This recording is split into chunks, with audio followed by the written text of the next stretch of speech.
Përmbledhja e ngjarjeve kryesore të ditës në Radio 7.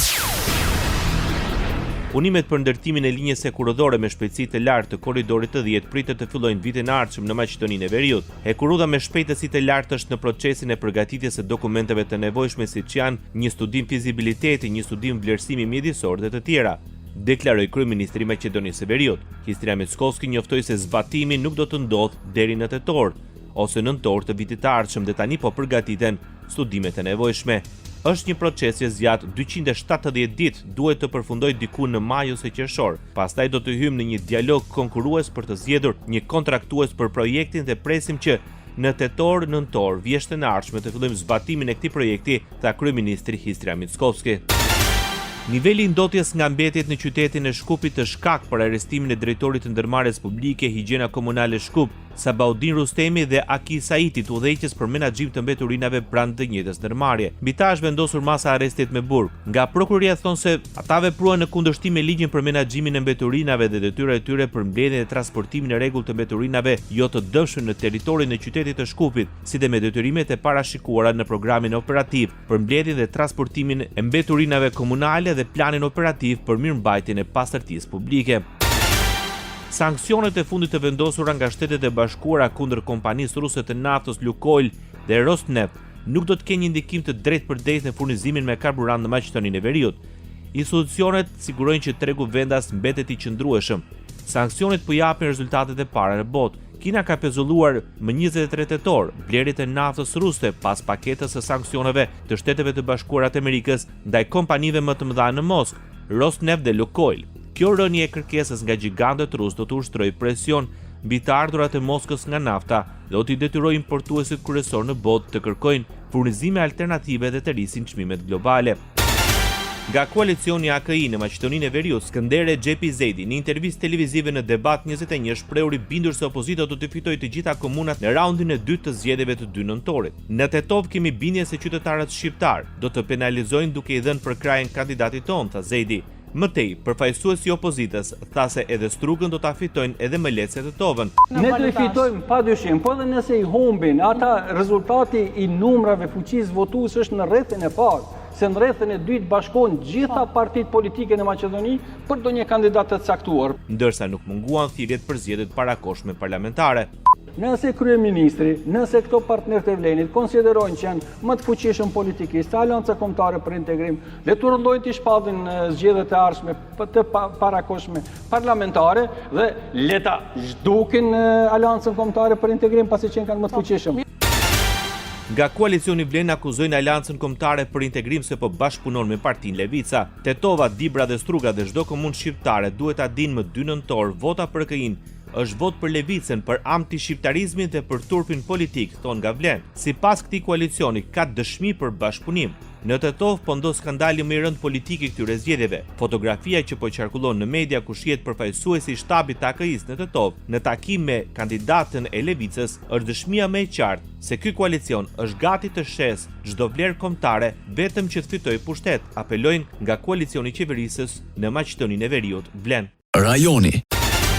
Kryeministri i Shqipërisë dënon mbajtjen në Hag 5 vjet pas arrestimit të ish krerëve të ushtrisë shqirimtare të Kosovës. Është i tmerrshëm fakti që Hashim Thaçi, Kadri Veseli, Recep Selimi dhe Jakub Krasniqi ndodhen në qendrën e paraburgimit në Hag, që nga nëntori vitit 2020 me akuzën për krime lufte, shkruan Edi Rama. A nuk është e tmerrshme ta mendosh se shpëtimtarët e një kohe kur vetë ekzistenca e Kosovës ishte në teun etikës së gjatë së padrejtësisë historike ndaj shqiptarëve, duhet të paraqiten para një gjykate të dalë krejt nga shinat mbi të cilat u ngrit për të dëshmuar se lufta për liri nuk është krim, se rebelimi ndaj një diktature nacional socialiste nuk është faj, se shteti i ri e sovran i Kosovës nuk ka dalë nga një ndërmarrje kriminale, por nga gjaku një ushtrie çlirimtare, apelon kreu i qeverisë shqiptare.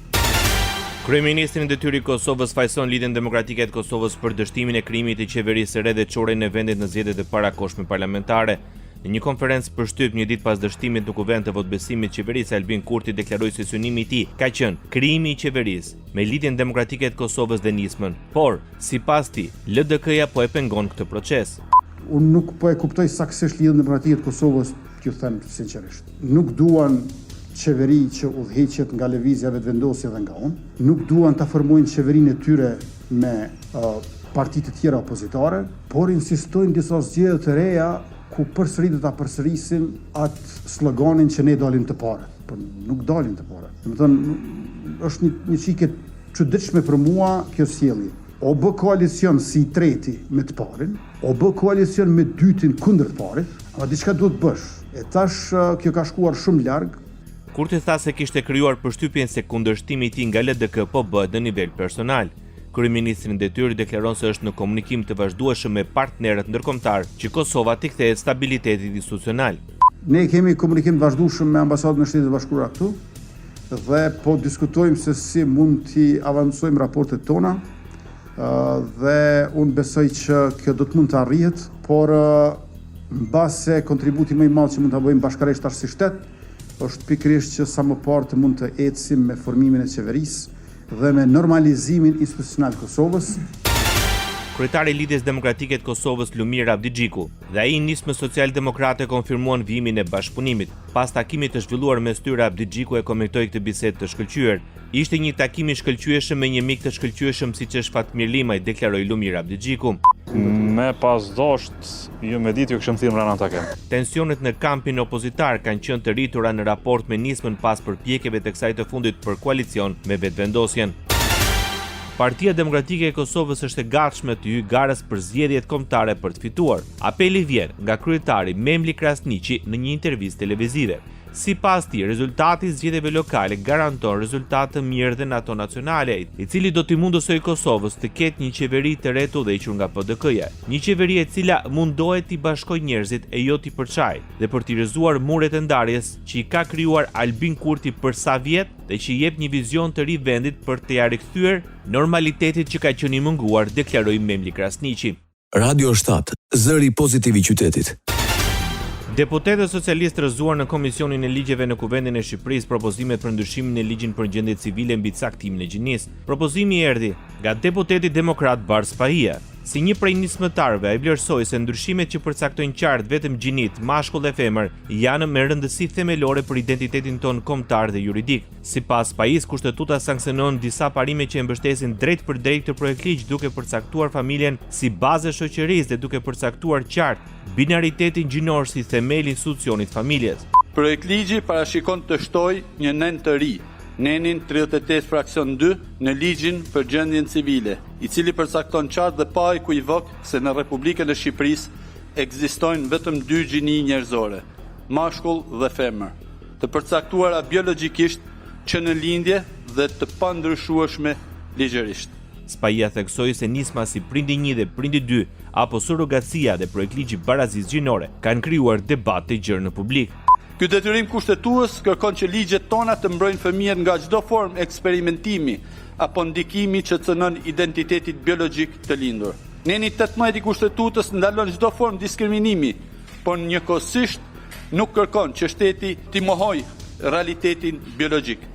Barazia para ligjit nuk mund të shërbejë si instrument për tjetërsimin e fakteve natyrore apo për zhdukjen e dallimeve biologjike.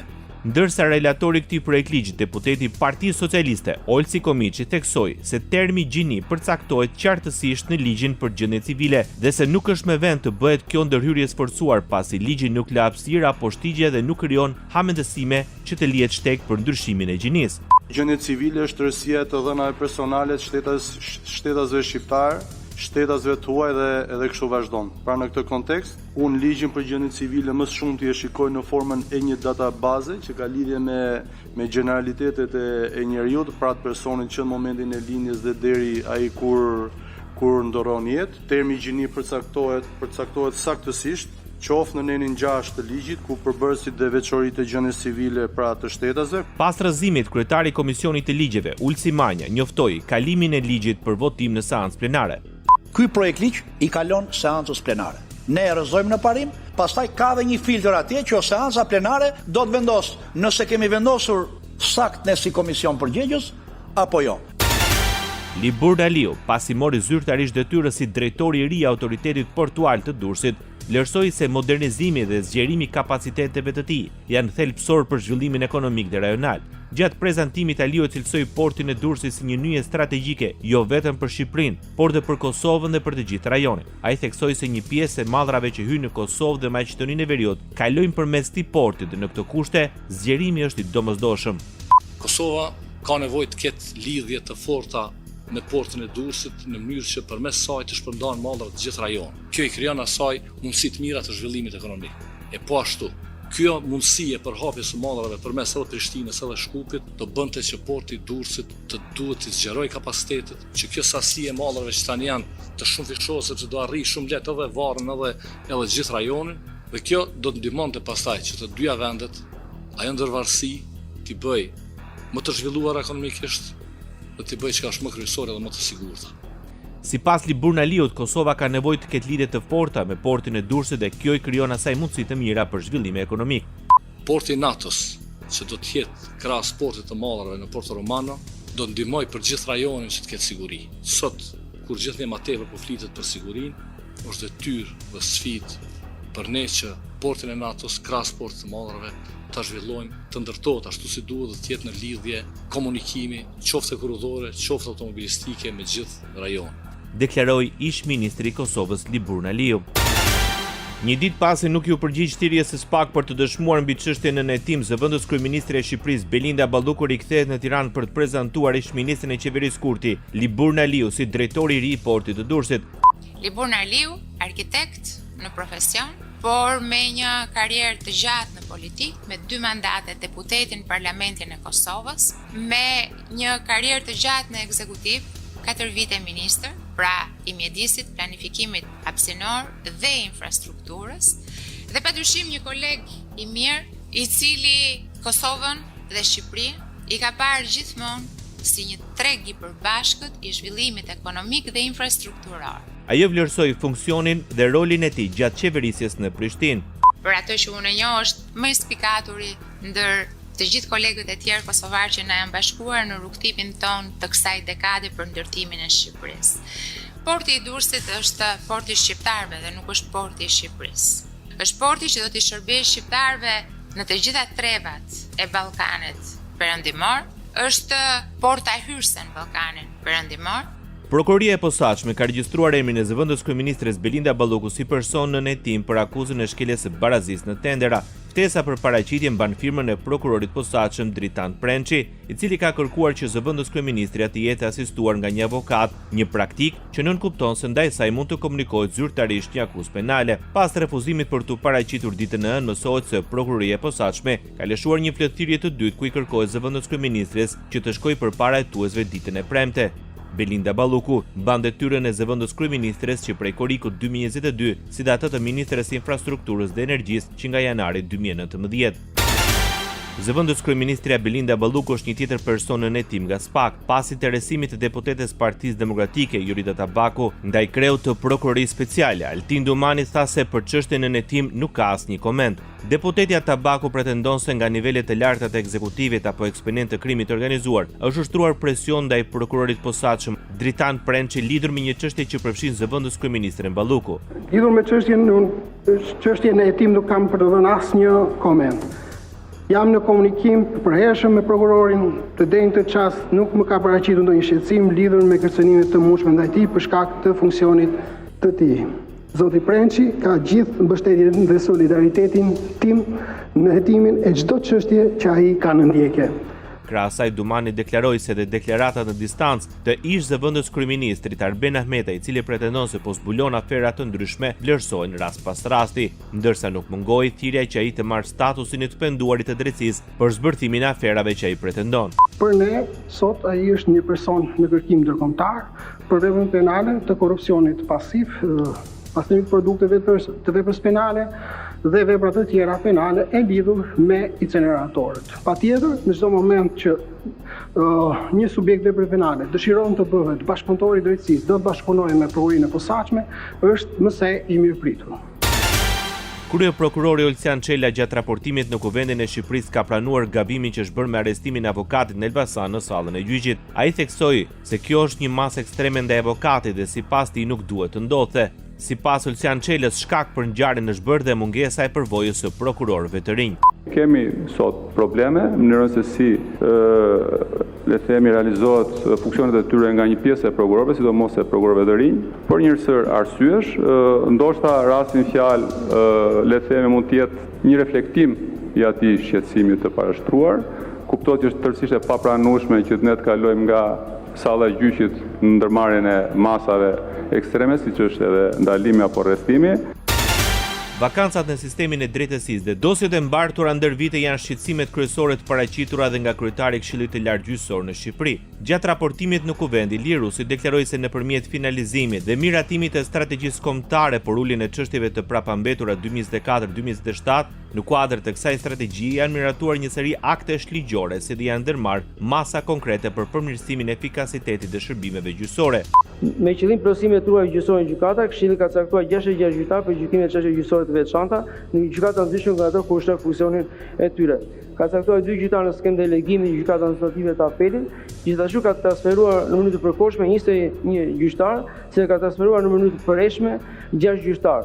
Ndërsa për gjatë vitit 2025 kemi caktuar 25 gjyqtar për gjykimin e çështjeve gjyqësore të veçanta në gjykata ndryshme nga ku është funksionin në mënyrë të përreshme, transferuar përmes lëvizje paralele 28 gjyqtar në mënyrë të përkohshme 16 gjyqtar. Sipas tij, janë trajtuar 7 procedime disiplinore për gjyqtarët gjatë vitit 2024 dhe 5 çështje të mbartura nga viti më parshëm. Sa i përket hartës së re gjyqësore, Rusi tha se ka kaluar një vit nga zbatimi i saj dhe janë vënë re disa përmirësime të ndjeshme. Inspektori i lartë i drejtësisë në Shqipëri, Artur Metani, gjatë raportimit para Kuvendit të Shqipërisë për veprimtarinë e institucionit që drejton gjatë vitit 2024, vlerësoi se efektiviteti dhe cilësia e sistemit të drejtësisë nuk janë në nivelin që i përgjigjen pritshmërive të qytetarëve shqiptar. Një aspekt që kërkon vëmendje të veçantë është infrastruktura e pushtetit gjyqësor. Mungesa e ambienteve të përshtatshme dhe aplikimi i teknologjisë së informacionit përfshirë sistemit e regjistrimit audio të seancave ndikojnë drejt për drejt në cilësinë dhe serenitetin e gjykimit apo zhvillimit të procesit të hetimit penal. Në disa raste, këto kushte kanë ndikuar edhe në sjelljen etiko-profesionale të magjistratëve, duke ekspozuar sistemin e drejtësisë ndaj perceptimeve negative nga publiku. Në këtë vit, inspektori i lartë kishte 2854 ankesa për trajtim. Nga këto, ka trajtuar 1374 ankesa. 54 prej tyre kanë përfunduar me hetim disiplinor. Gjatë vitit 2024 ka një dyfishim të kërkesave për procedim disiplinor. Konkretisht, janë 11 magjistratë të proceduar, 6 gjyqtar dhe 5 prokuror, me masa që variojnë nga shkarkimi nga detyra deri tek vërejtje konfidenciale. Sipas Metanit, ngarkesa e jashtëzakonshme e punës dhe numri i lartë i çështjeve gjyqësore mbetet një ndër sfidat më serioze që cënon cilësinë dhe kozgjatën e proceseve gjyqësore si dhe të drejtat të shtetasve shqiptar në kuadër të procesit të rregull ligjor. Një faktor që ndikon në normën e pamjaftueshme të evaluatimit të çështjeve gjyqësore, siç e kemi evidentuar edhe në raportet tona të inspektimit tematik, është mosplotësimi i vakancave në gjykatat e shkallës së parë dhe veçantin gjykatën e apelit të jurisdiksionit përgjithshëm dhe gjykatën administrative të apelit. Ndoqët edicionin informativ të lajmeve në Radio 7, zëri pozitiv i qytetit.